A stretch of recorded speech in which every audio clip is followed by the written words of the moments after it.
दोस्तों, आदाब, सलाम, नमस्कार। आज 28 अप्रैल है। 28 अप्रैल का इतिहास देश व दुनिया के लिए काफ़ी महत्वपूर्ण है। यानी आज के दिन कई अहम घटनाएं घटी थी जो इतिहास के पन्नों में दर्ज है।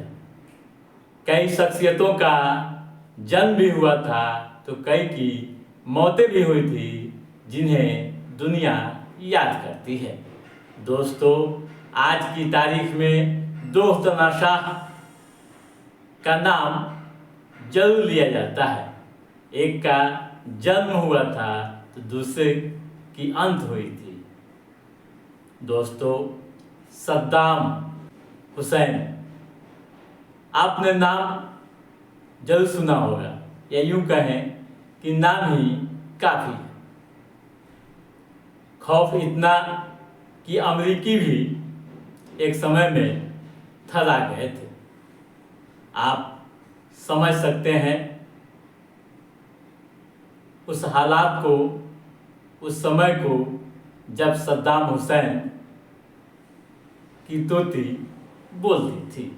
दोस्तों, इराक के राष्ट्रपति रहे इस शख्स ने अपनी एक ऐसी छवि बनाई थी कि कुछ लोगों के लिए वह एक मसीहा था, उनका लड़ाका था, जबकि दुनिया की बड़ी आबादी के लिए वह एक बर्बर तमाशा था जिसने अपनी हत्या की साजिश रचने वालों से बदला लेने के लिए इराक के शहर दुजैल में 1982 में नरसंहार कराया और 148 शिया मुसलमानों की हत्या करा दी। इसी मामले में 5 नवंबर वर्ष 2006 को मृत्युदंड की सजा सुनाया गया और 30 दिसंबर वर्ष 2006 को फांसी पर चढ़ा दिया गया। दोस्तों, सद्दाम हुसैन को फांसी पर चढ़ाने वाले खुद रो दिए थे। दोस्तों, आज इसी तनाशाह का जन्मदिन है। बगदाद के उत्तर स्थित तिकरित के एक गांव में 28 अप्रैल 1937 को सद्दाम हुसैन का जन्म हुआ था। बगदाद में रहकर उसने कानून की पढ़ाई की। 1957 में बाथ पार्टी की सदस्यता ली, जो अरब राष्ट्रवाद का समाजवादी रूप से अभियान चला रही थी। आगे चलकर 1962 में यही अभियान सैन्य विद्रोह का कारण बना। ब्रिगेडियर अब्दुल करीम कासिम ने सत्ता पर कब्जा जमाया। सद्दाम भी इसमें शामिल थे। 1968 में भी विद्रोह हुआ। तब 31 साल के सद्दाम ने जनरल अहमद हसन अल बक्र के साथ मिलकर सत्ता पर कब्जा किया। इसमें सद्दाम की अहम भूमिका रही। धीरे धीरे सद्दाम की ताकत इतनी बढ़ गई कि इसका अंदाज़ा खुद को नहीं लगा सका। 1979 में वे राष्ट्रपति बन गए। पहले शिया व कुर्द आंदोलनों को दबाया, अमेरिका का भी विरोध किया। 1980 में ईरान के साथ भी युद्ध छिड़ा था जो 8 सालों तक चलता रहा। वर्ष 2003 में अमेरिका ब्रिटेन ने इराक पर जैविक हथियार इकट्ठा करने का आरोप लगाया और इराक पर हमला किया। दोस्तों, अप्रैल 2003 में सद्दाम को सत्ता से बेदखल कर दिया गया। सद्दाम को अंडरग्राउंड होना पड़ा। उनकी तलाश के लिए रेड डॉन ऑपरेशन चला।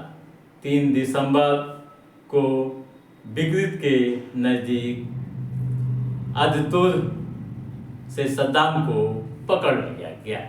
तो दोस्तों, ये हुई इराक के राष्ट्रपति रहे सद्दाम हुसैन के बारे में संक्षिप्त जानकारी। आज ही के दिन उनका जन्म हुआ था और उनका शासन कई मायनों में काफ़ी चर्चा में रहता था। कुछ के लिए मसीहा थे तो कुछ के लिए तनाशाही थे। दोस्तों, और आगे बढ़ते हैं आज के इतिहास पर। दोस्तों आज ही के दिन 1945 ईस्वी में इटली के तनाशाह मुसोलिनी की गोली मारकर हत्या कर दी गई थी। दोस्तों 29 जुलाई 1883 को इटली में जन्मे बेनिटो मुसोलिनी के पिता सोशलिस्ट थे और माता टीचर थीं। खुद मुसोलिनी भी 18 साल की उम्र में टीचर बन गए थे, लेकिन सेना में भर्ती किए जाने की डर से वे स्विट्जरलैंड भाग गए। लौटने के बाद वे पत्रकार बने और 1914 में विश्व युद्ध के दौरान ब्रिटेन व फ्रांस के साथ देने की पैरवी करने लगे। इस वजह से सोशलिस्ट पार्टी ने उन्हें निकाल दिया, पर कहते हैं कि विचार कभी मरते नहीं हैं।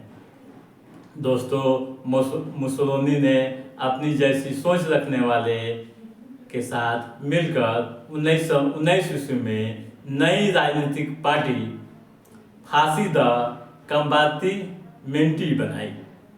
मुसोलिनी की भाषण कला अद्भुत थी।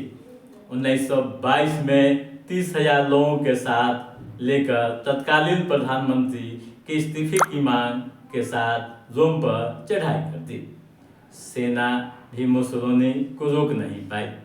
प्रधानमंत्री ने मुसोलिनी को सत्ता सौंपी और किसी तरह से अपनी जान बचाई। दोस्तों अप्रैल 1945 में दूसरा विश्व युद्ध खत्म होने को था। सोवियत संघ व पोलैंड की सेनाओं ने बर्लिन पर कब्जा कर लिया था। पकड़े जाने की डर से मुसोलिनी अपनी गर्लफ्रेंड क्लारेटा व बाकी 16 साथियों के साथ स्विट्जरलैंड भाग गए, लेकिन विद्रोहियों ने उन्हें पकड़ लिया और गोली मार दी। अगले दिन सभी शवों को इटली लाया गया। यहाँ शवों के साथ जनता ने बर्बर व्यवहार किया। शवों को गोली मारी गई और उल्टा टांगा गया। शव पर पेशाब तक लोगों ने कर दिए। तो दोस्तों ये हुई मुसोलिनी के बारे में संक्षिप्त जानकारी कि कैसे उसकी गोली मारकर हत्या कर दी गई। दोस्तों और आगे बढ़ते हैं आज के इतिहास पर। दोस्तों आज ही के दिन 1910 ईस्वी में इंग्लैंड के क्लॉड ग्राहम बाइट नामक पायलट ने पहली बार रात में विमान उड़ाया था। दोस्तों आज ही के दिन वर्ष 2008 में भारतीय अंतरिक्ष संगठन इसरो ने PSLV C9 के साथ 10 सैटेलाइट एक साथ छोड़कर इतिहास रचा था। दोस्तों आज ही के दिन वर्ष 2007 में श्रीलंका को हराकर ऑस्ट्रेलिया चौथी बार विश्व क्रिकेट चैंपियन बना था। दोस्तों आज ही के दिन वर्ष 2002 ईस्वी में पाकिस्तान की सर्वोच्च न्यायालय ने राष्ट्रपति परवेज मुशर्रफ के जनमत संग्रह को वैध करार दिया था। दोस्तों आज ही के दिन वर्ष 2001 ईस्वी में अमेरिकी बिजनेसमैन दिनेश टिटो पहली बार अंतरिक्ष पर्यटक बने थे। 6 दिनों की यात्रा के लिए $2 करोड़ उन्होंने खर्च किए थे। तो दोस्तों आज के इस एपिसोड में बस इतना ही।